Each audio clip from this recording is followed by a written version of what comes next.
भाग 1। कुरुक्षेत्र की रात समाप्ति की ओर बढ़ रही थी। पूर्व दिशा में सूर्य की पहली किरणें क्षितिज को छूने लगी थीं। युद्ध भूमि पर फैला अंधकार धीरे धीरे प्रकाश में बदल रहा था, लेकिन उस रथ पर बैठा अर्जुन जानता था कि उसके भीतर जो प्रकाश फैल रहा है वह किसी साधारण सूर्योदय का परिणाम नहीं था। वह कृष्ण के ज्ञान का प्रकाश था। पिछले अध्याय में कृष्ण ने उसे ध्यान का मार्ग बताया था, मन की चंचलता का रहस्य समझाया था, अभ्यास और वैराग्य की शक्ति बताई थी। अब अर्जुन पहले से कहीं अधिक स्थिर था, लेकिन कृष्ण जानते थे कि अभी सबसे गहरे रहस्य बाकी है। उन्होंने अर्जुन की ओर देखा और शांत स्वर में कहा, पार्थ, अब मैं तुम्हें ऐसा ज्ञान देने जा रहा हूँ जिसे जान लेने के बाद जानने योग्य कुछ भी शेष नहीं रहेगा। अर्जुन का हृदय धड़क उठा, क्योंकि कृष्ण के शब्दों में असाधारण गंभीरता थी। उन्होंने पूछा, हे केशव, ऐसा कौन सा ज्ञान है जो सभी ज्ञानों से श्रेष्ठ है? कृष्ण मुस्कुराए और बोले, संसार में हजारों लोग सफलता की खोज करते हैं, हजारों लोग शक्ति की खोज करते हैं, हजारों लोग सुख की खोज करते हैं, लेकिन बहुत कम लोग सत्य की खोज करते हैं। कुरुक्षेत्र की हवा धीरे धीरे बह रही थी। कृष्ण आगे बोले, और उन सत्य खोजने वालों में भी बहुत कम लोग वास्तव में मुझे जान पाते हैं। ये शब्द सुनकर अर्जुन के मन में जिज्ञासा और बढ़ गई। आपको जान पाते हैं? कृष्ण ने कहा, हाँ पार्थ, क्योंकि मुझे केवल आँखों से नहीं देखा जा सकता, मुझे केवल तर्क से नहीं समझा जा सकता, मुझे अनुभव करना पड़ता है। सूर्य अब क्षितिज से ऊपर उठने लगा था। सुनहरी रोशनी कृष्ण के मुखमंडल पर पड़ रही थी। उनकी दिव्यता और भी प्रखर दिखाई दे रही थी। कृष्ण बोले, यह संपूर्ण ब्रह्मांड दो प्रकार की प्रकृतियों से बना है। अर्जुन ध्यानपूर्वक सुनने लगे। कृष्ण ने कहा, पहली है मेरी अपरा प्रकृति, वह प्रकृति जिससे यह भौतिक संसार बना है। पृथ्वी, जल, अग्नि, वायु, आकाश, मन, बुद्धि और अहंकार, ये सभी मेरी निम्न प्रकृति के अंग हैं। अर्जुन के सामने मानो पूरे ब्रह्मांड का चित्र खुलने लगा। पर्वत, नदियाँ, तारे, आकाश, मनुष्य और यहाँ तक कि उसका अपना मन भी। कृष्ण आगे बोले, लेकिन इन सबसे ऊपर मेरी एक और प्रकृति है। वह है मेरी परा प्रकृति, जीवात्मा, वह चेतना जो शरीर को जीवन देती है, वह शक्ति जो हर प्राणी के भीतर धड़क रही है। अर्जुन की आंखों में आश्चर्य भर गया। कृष्ण बोले, पार्थ, यह संपूर्ण संसार इन दोनों प्रकृतियों से बना है और मैं ही इन दोनों का स्रोत हूँ। कुछ क्षणों के लिए मौन छा गया। फिर कृष्ण ने अपना हाथ आकाश की ओर उठाया। उन्होंने कहा, जिस प्रकार एक माला के सभी मोती एक धागे में पिरोए होते हैं, उसी प्रकार यह संपूर्ण ब्रह्मांड मुझ में स्थित है। अर्जुन स्तब्ध रह गए, क्योंकि पहली बार कृष्ण स्वयं को केवल एक मित्र, सारथी या गुरु के रूप में नहीं, बल्कि संपूर्ण सृष्टि के आधार के रूप में प्रकट कर रहे थे। कृष्ण बोले, मैं जल का स्वाद हूँ, सूर्य और चंद्रमा का प्रकाश हूँ, वेदों का पवित्र ओम हूँ, आकाश की ध्वनि हूँ, मनुष्यों का पुरुषार्थ हूँ। सूर्य अब पूरी तरह उदित हो चुका था। उसकी किरणें कुरुक्षेत्र को स्वर्णिम प्रकाश से भर रही थीं, और अर्जुन के भीतर एक नया प्रश्न जन्म लेने लगा। यदि भगवान हर जगह है, यदि वे संपूर्ण सृष्टि का आधार है, तो फिर अधिकांश लोग उन्हें पहचान क्यों नहीं पाते? लोग माया में क्यों फंसे रहते हैं? सत्य इतना निकट होने के बावजूद इतना दूर क्यों प्रतीत होता है? और इसी प्रश्न का उत्तर अगले भाग में कृष्ण देने वाले थे। वह उत्तर जिसमें छिपा था माया का रहस्य। भाग 2। कुरुक्षेत्र की युद्ध भूमि अब सूर्य के स्वर्णिम प्रकाश से नहा चुकी थी। आकाश निर्मल था, हवा शांत थी, लेकिन अर्जुन के भीतर प्रश्नों का एक नया संसार जाग चुका था। अभी कुछ ही क्षण पहले कृष्ण ने कहा था कि संपूर्ण ब्रह्मांड उन्हीं से उत्पन्न हुआ है। वे ही पृथ्वी में स्थिरता है, वे ही जल में स्वाद है, वे ही सूर्य और चंद्रमा का प्रकाश है। वे ही प्रत्येक जीव के भीतर धड़कती चेतना है। यदि ऐसा है तो फिर संसार उन्हें पहचान क्यों नहीं पाता?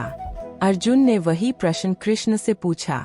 हे माधव, यदि आप हर जगह उपस्थित हैं, यदि यह संपूर्ण सृष्टि आपसे ही व्याप्त है, तो फिर लोग आपको क्यों नहीं देख पाते? कृष्ण मुस्कुराए, मानो वे इसी प्रश्न की प्रतीक्षा कर रहे हो। फिर उन्होंने कहा, पार्थ, क्योंकि मेरी एक शक्ति है जो संपूर्ण संसार को मोहित किए हुए है। उसी शक्ति का नाम है माया।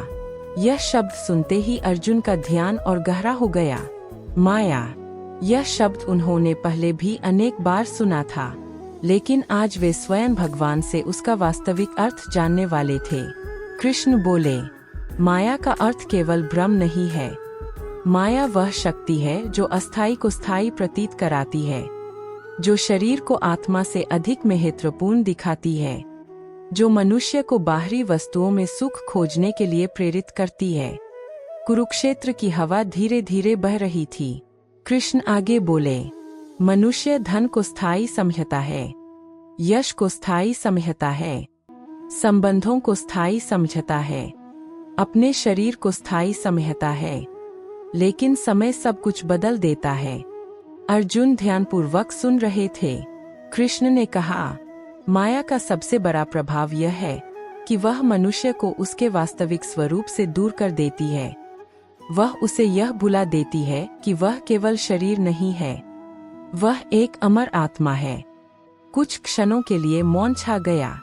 फिर कृष्ण ने अपनी हथेली में एक मुट्ठी धूल उठाई। हवा के झोंके के साथ वह धूल उड़ गई।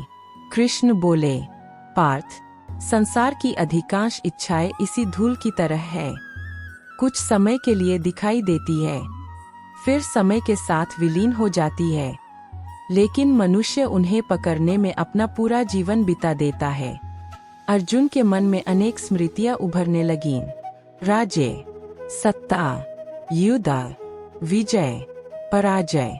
अब उन्हें महसूस होने लगा था कि वास्तव में जीवन का अधिकांश संघर्ष उन्हीं चीजों के लिए था जो स्थायी नहीं थीं। कृष्ण बोले, मेरी यह दिव्य माया अत्यंत शक्तिशाली है। इसे पार करना सरल नहीं है, लेकिन जो मेरी शरण में आता है वह इसे पार कर लेता है।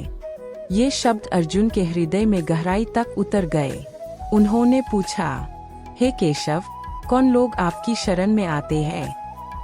कृष्ण मुस्कुराए और बोले, 4 प्रकार के लोग मेरी ओर आते हैं। अर्जुन उत्सुक हो उठे। कृष्ण ने कहा, पहले वे जो दुर्दशा में होते हैं, जब जीवन उन्हें तोड़ देता है, जब सभी रास्ते बंद हो जाते हैं, तब वे ईश्वर को पुकारते हैं। दूसरे वे जो ज्ञान की खोज में होते हैं, जो सत्य को जानना चाहते हैं, जो केवल संसार से संतुष्ट नहीं होते। तीसरे वे जो किसी इच्छा की पूर्ति चाहते हैं, जो सफलता, धन या किसी लक्ष्य के लिए प्रार्थना करते हैं। और चौथे वे जो वास्तव में मुझे जान चुके हैं। कृष्ण का स्वर अब और भी गंभीर हो गया। उन्होंने कहा, इनमें से ज्ञानी मुझे सबसे प्रिय है, क्योंकि वह मुझे किसी लाभ के लिए नहीं चाहता। वह मुझे इसलिए चाहता है क्योंकि वह सत्य को पहचान चुका है। सूर्य अब और ऊपर उठ चुका था। उसका प्रकाश कृष्ण के चारों ओर एक दिव्य आभा बना रहा था। अर्जुन को महसूस होने लगा था कि यह संवाद केवल ज्ञान नहीं था, यह चेतना का विस्तार था। कृष्ण आगे बोले, लोग विभिन्न देवताओं की पूजा करते हैं, विभिन्न इच्छाओं के लिए प्रार्थना करते हैं, और मैं ही उनके विश्वास को स्थिर करता हूँ। लेकिन वे जो फल प्राप्त करते हैं वह सीमित होता है, क्योंकि इच्छा सीमित है और उसका परिणाम भी सीमित है। फिर कृष्ण ने अर्जुन की आंखों में देखते हुए कहा, लेकिन जो मुझे प्राप्त कर लेता है उसे फिर कुछ और प्राप्त करने की आवश्यकता नहीं रहती। ये शब्द सुनकर अर्जुन के भीतर एक गहरी शांति उतरने लगी।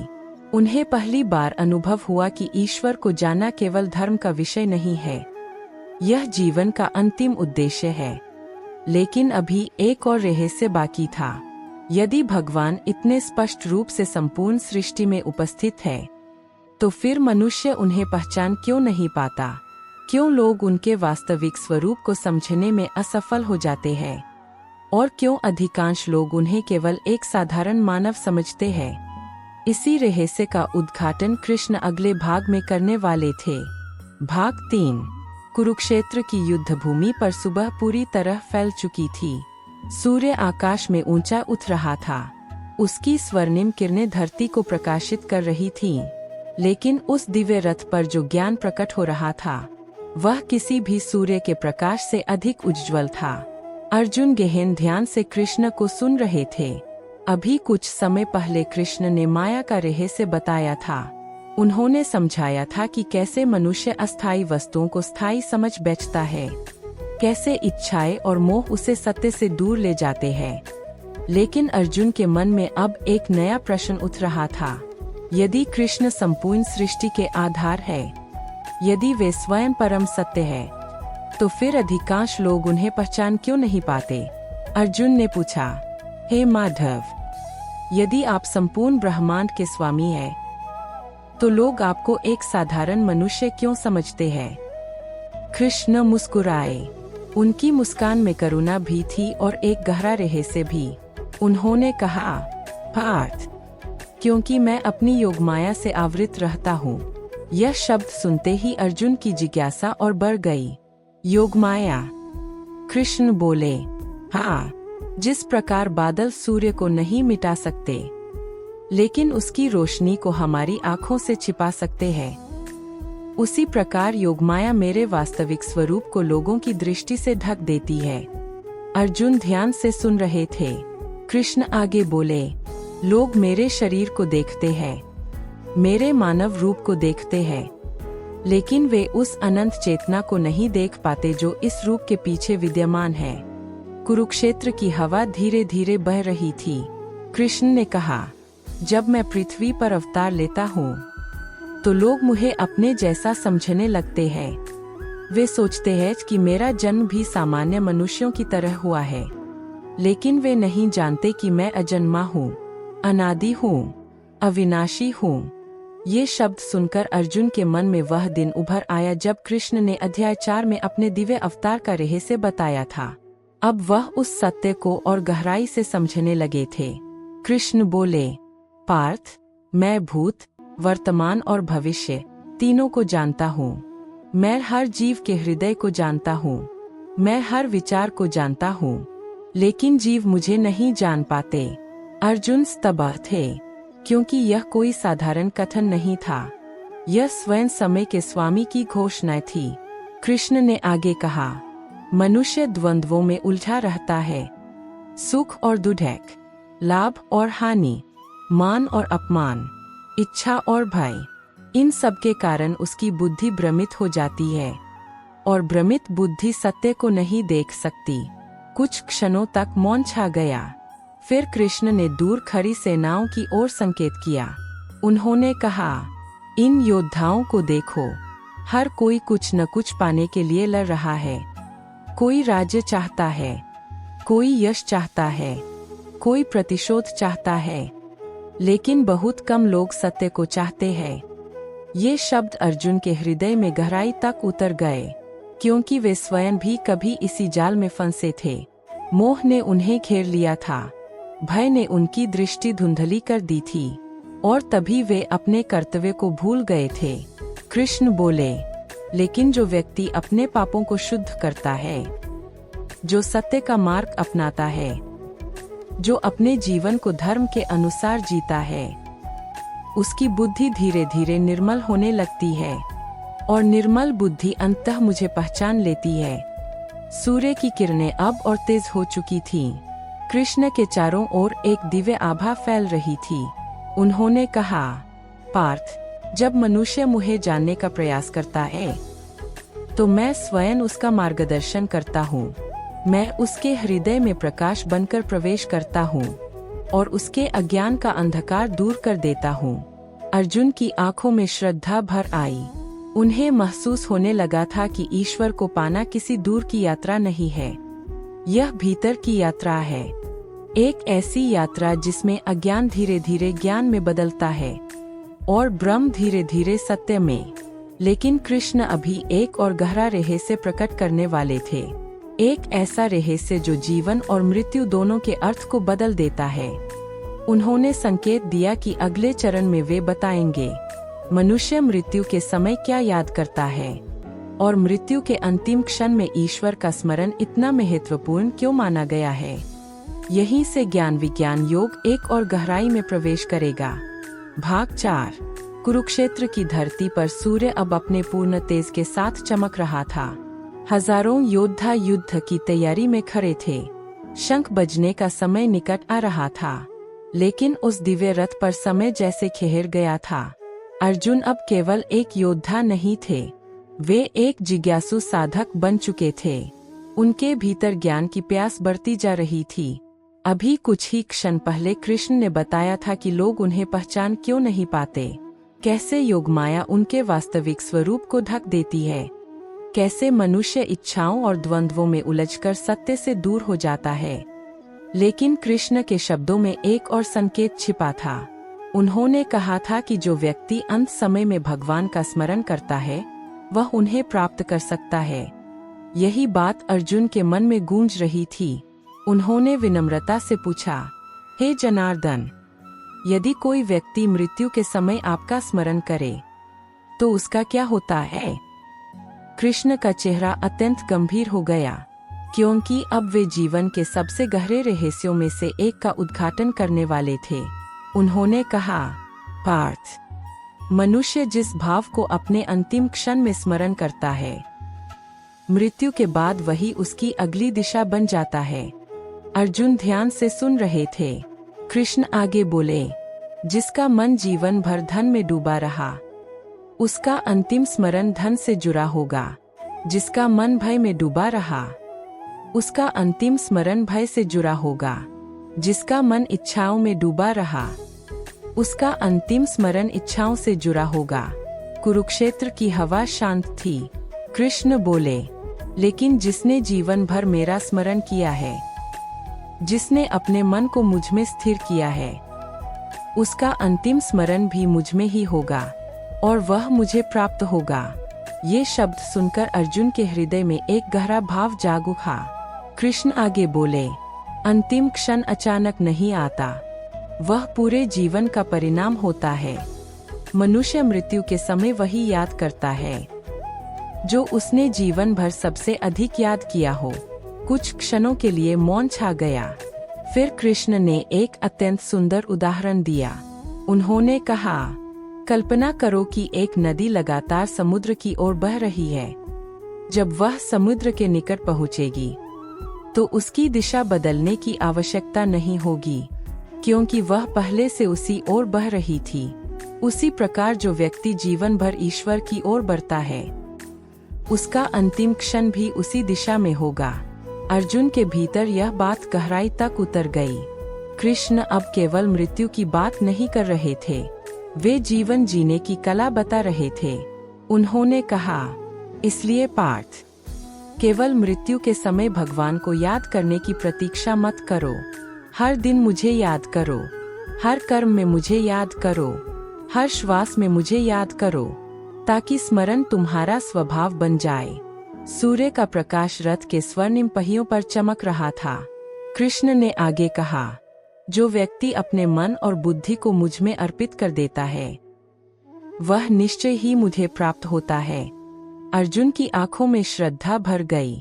उन्हें महसूस हुआ कि भक्ति केवल पूजा नहीं है, भक्ति जीवन जीने का एक तरीका है।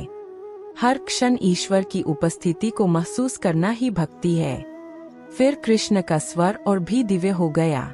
उन्होंने कहा, मैं ही वह परम सत्य हूँ जिसे ऋषि खोजते हैं। मैं ही वह लक्ष्य हूँ जिसकी ओर सभी मार्ग जाते हैं।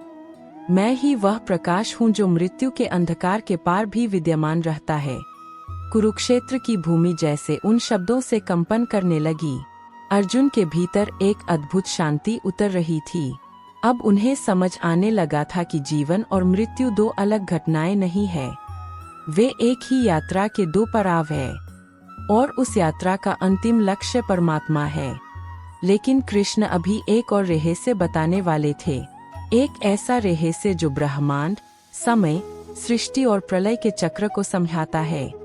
वे बताने वाले थे, ब्रह्मा का दिन क्या है, सृष्टि बार बार क्यों उत्पन्न होती है, और इस बदलते हुए संसार के परे वह कौन सा शाश्वत लोक है जहाँ पहुंचकर आत्मा फिर कभी वापस नहीं आती। भाग 5, अंतिम भाग। कुरुक्षेत्र की युद्ध भूमि पर समय जैसे ठहर गया था। सूर्य आकाश में चमक रहा था।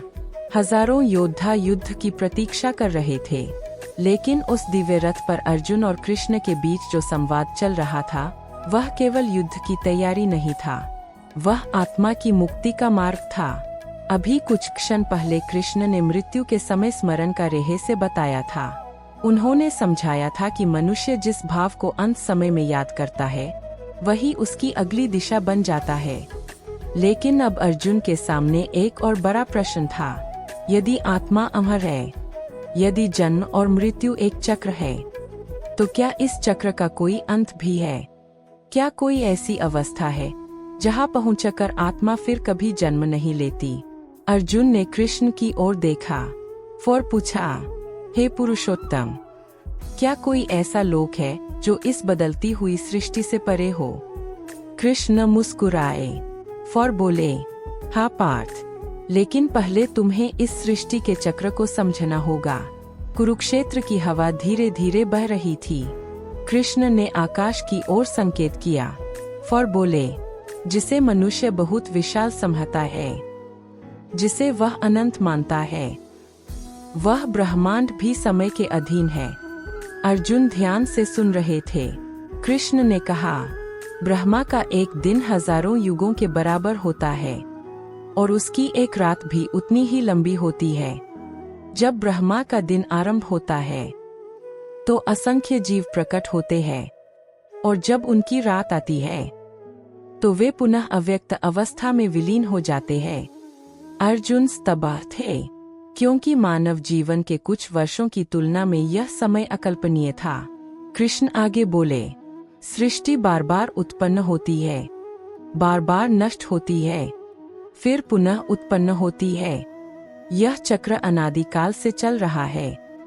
सूर्य की किरणें अब पूरे कुरुक्षेत्र को प्रकाशित कर रही थीं।